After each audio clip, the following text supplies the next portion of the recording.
Olá, meu nome é Rubens Múzio e nós estamos nestes vídeos falando sobre a teologia da fé, teologia da espiritualidade cristã a partir da perspectiva da fé cristã. A fé tem várias dimensões, nós já falamos de algumas, mas eu quero tratar da dimensão da nossa dependência de Deus, da confiança. E eu uso aqui um texto muito significativo do Salmo 37, escrito por Davi, o rei Davi, dizendo o seguinte: entrega os teus caminhos ao Senhor, confia nele e o mais ele fará. E eu começo este vídeo citando um pouco o filme que está concorrendo a Oscar chamado Conclave. Participe desse vídeo, assista ao meu canal.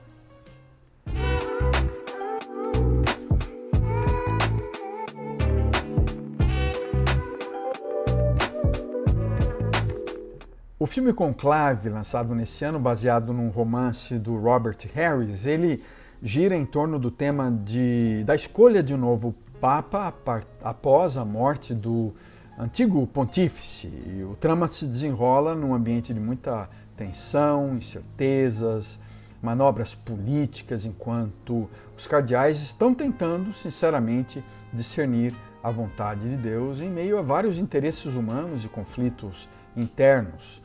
Nós estamos vivendo num contexto atual que nos leva a refletir bastante sobre isso de diversas maneiras. Uma delas é a ilusão do controle e da soberania de Deus que nós temos. Os cardeais eles entram em conclave acreditando que podem influenciar o destino da igreja. Como é que a gente lida com as nossas incertezas com relação ao futuro?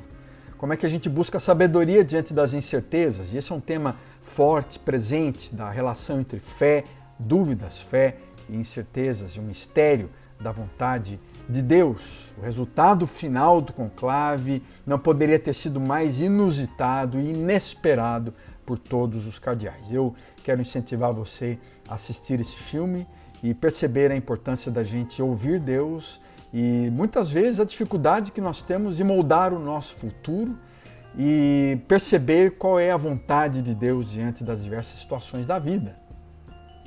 Entregue o teu caminho ao Senhor, confia nele, o mais ele fará.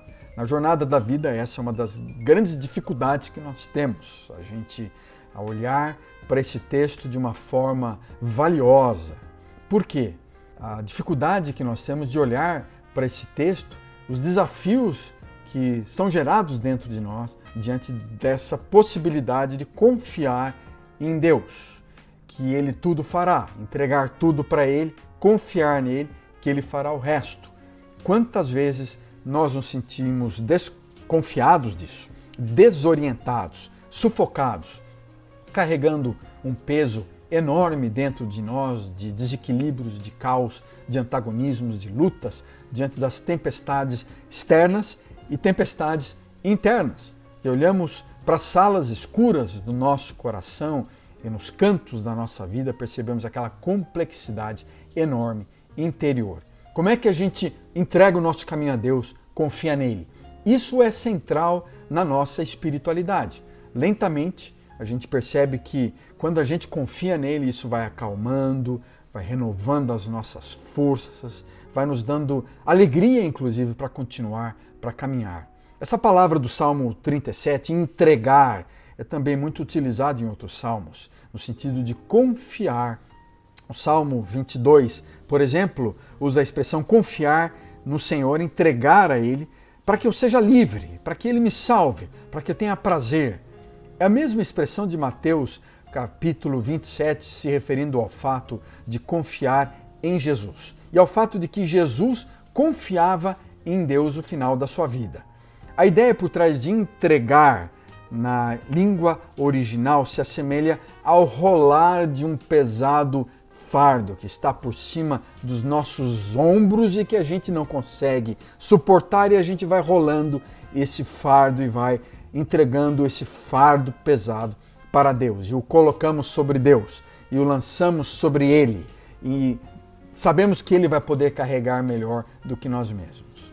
O caminho que vemos no Salmo 37 não significa simplesmente uma decisão, mas ele se refere ao curso da vida, não simplesmente a uma decisão com relação a dinheiro, à vida familiar, ao dia a dia, mas ele se refere ao curso da vida, à jornada da vida. Entregue tudo que afeta a sua vida, todos os seus planos, nas mãos de Deus. Essa é uma proposta muito interessante, considerando os desafios que nós temos no dia a dia. Muita gente talvez já diga e sinta que entregou nas mãos de Deus, mas frequentemente tem dificuldade de lidar com esse fardo pesado na sua vida. Ele pode ter até conceitos teológicos, ideologias teológicas, religiosas, frequentar a igreja, mas essa sensação interior de confiar, de entregar tudo nas mãos dele, frequentemente é abalada.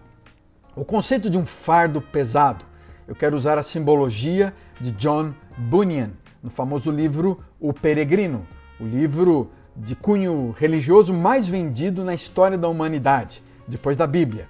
O Peregrino foi escrito num período em que as igrejas na Inglaterra estavam passando por um grande avivamento, mas ao mesmo tempo havia um desencontro de fés e cristãos, muitos cristãos, chamados os puritanos, foram aprisionados. E John Bunyan, um pregador secular, um pregador popular, foi aprisionado. E durante aqueles 12 anos, aprisionado numa cadeia, ele escreveu O Peregrino. Ele estava sofrendo muito, havia violado o direito, ele não poderia pregar publicamente. E aquele homem que era um simples latoeiro, mas era um brilhante autodidata, pregador carismático que escreveu mais de 50 livros, permanece aprisionado. O livro O Peregrino se torna uma obra de literatura muito interessante que eu quero incentivar você por toda a simbologia bonita que ele traz da história de um cristão, que é um peregrino na jornada da vida, que é a vida de cada um de nós, a história de qualquer um de nós, em que ele está a caminho de uma cidade da destruição para a cidade celestial. É muito interessante essa simbologia dele, caminhando por uma estrada real, por um caminho estreito, sobrecarregado por um grande fardo, deixando a sua cidade, a sua família em busca de libertação, de liberdade. No caminho ele vai se encontrando com muitos amigos, inimigos, e que vale a pena você ler esse texto na simbologia toda dele, quando ele é, por exemplo, abandonado pelo amigo obstinado, ou quando ele está distraído pelo caminho pelo sábio mundano, ou quando ele é enganado pela ajuda legalista do senhor legalidade religioso, e o seu filho civilidade numa vila da moralidade. Olha que interessante esses contextos, mas ele é orientado e discipulado por um amigo chamado o evangelista, o cara do evangelho. Ele visita a casa de um intérprete onde ele compreende a vida cristã. Ele passa na jornada pelo monte da dificuldade, ele se hospeda numa casa bela que é a igreja, ele se veste com a armadura de Efésios 6, ele enfrenta Apolion, Satanás, numa batalha longa, sangrenta no Vale da Humilhação, e ele finalmente conhece a liberdade, e assim vai passando por várias situações diferentes, como a Feira da Vaidade, o Castelo da Dúvida, o Gigante Desespero, enfim, há uma simbologia muito bonita nesse livro. Mas o ponto que eu quero trazer para vocês é que antes da chegada no reino dos céus, que é o final da vida, há, por a maior parte da jornada da vida do peregrino, um fardo pesado que ele carrega amarrado às suas costas. Ele não consegue se livrar dele. Há um fardo de culpa, de sofrimento, de dor, até que finalmente ele se encontra no lugar da liberdade. Como peregrino, escrito por John Bunyan, todos nós, viajantes neste mundo, numa jornada, numa caminhada de vida, numa sensação de sermos imigrantes, não estarmos no lugar perfeito, nós nos sentimos pressionados, oprimidos por vários tipos de carga, por vários sofrimentos, várias dores. E eu pessoalmente experimentei isso em vários momentos na minha vida. E um momento específico, quando eu não tinha 30 anos de idade ainda, eu comecei a experimentar fortes dores musculares nos ombros, aquilo que é chamado da síndrome miofascial do trapézio, uma dor forte, início de hérnia de disco, 2 hérnias de disco, e eu percebi claramente que havia um elemento muito emocional, psicossomático, como é chamado, que se instalou no meu corpo. O meu, que eu poderia usar aquela expressão simbólica de Paulo, espinho na carne. E essa dor nas costas, essa dor que por diversas vezes se manifestou na hérnia de disco, ela representava também uma série de sentimentos, do meu coração, da minha alma, das minhas lutas interiores. Eu me lembro na mesa de um dos médicos, pousava aquela escultura do deus grego Atlas. Atlas, na mitologia grega, ele foi condenado por Zeus a sustentar para sempre os céus, levando todo o peso da terra nas suas costas. E o médico me disse, assim, de uma forma muito tranquila, que a estatueta representava o tipo da dor que eu carregava, tentando suportar nas costas o peso dos céus. E essa figura da mitologia grega do Atlas permanece em diversas maneiras na minha vida, no sentido de observar quem sou eu para carregar o peso das costas. E eu ouvi várias vezes dos médicos aquela expressão, olha, você talvez precise de cirurgia, mas graças a Deus eu estou agora, décadas depois, muito melhor. Eu olho para aquele jovem de 30, eu olho frequentemente para aquele homem de 40 anos de idade e eu percebo que eu estou muito melhor hoje, eu tenho muito mais paz, me sinto muito mais leve, me sinto muito mais feliz por causa dessa jornada interior. A jornada de cada um de nós varia. Nós carregamos alguns, e a maior parte de nós, cargas pesadas, obstáculos, desafios, que particularmente, se você se torna cristão, e no meu caso, particularmente como cristão, isso pode afetar ou não a melhoria do nosso estado. Há muitos cristãos que eu percebo que continuam carregando esse forte fardo, precisam fazer terapia muitas vezes para se compreender e perceber o que é essa dor nas costas. Mas para quem entregar essa dor nas costas? Para quem que nós podemos, com quem que nós podemos dividir os nossos fardos? Como é que nós podemos nos tornar mais fortes para carregar esses fardos?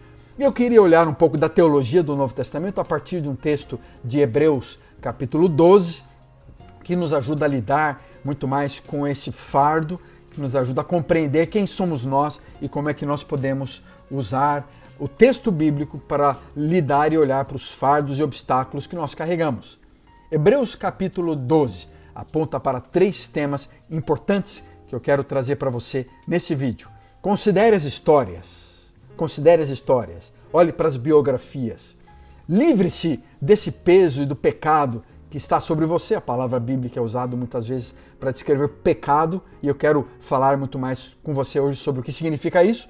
E também um elemento muito importante da teologia que é um olhar fixo para a pessoa, para a vida, para aquilo que Jesus Cristo é, para a mente e o coração de Jesus Cristo. Em primeiro lugar, as histórias do passado, as biografias. Hebreus capítulo 12, ele fala de vários homens, olhar para aquilo que ele chama da nuvem de testemunhas, de biografias, de vida, de pessoas, gente como a gente. Essa é uma introdução, então, para a semana que vem, quando eu vou falar sobre Hebreus 12 de uma forma mais aprofundada. Esse texto nos encoraja a lidar com a fé de uma forma diferente, mesmo em meio ao caos, mesmo em meio à vitória, mesmo em meio à derrota, a fé está presente. Mesmo em meio ao conforto, mesmo em meio a situações de obstáculos, a fé está presente. Mesmo quando vemos a bondade, a fidelidade, a fé está presente, porque Deus está presente em nós. Como é que nós olhamos para os desafios da vida a partir de uma perspectiva de fé? Participe do meu canal, venha, assista o vídeo da próxima semana também.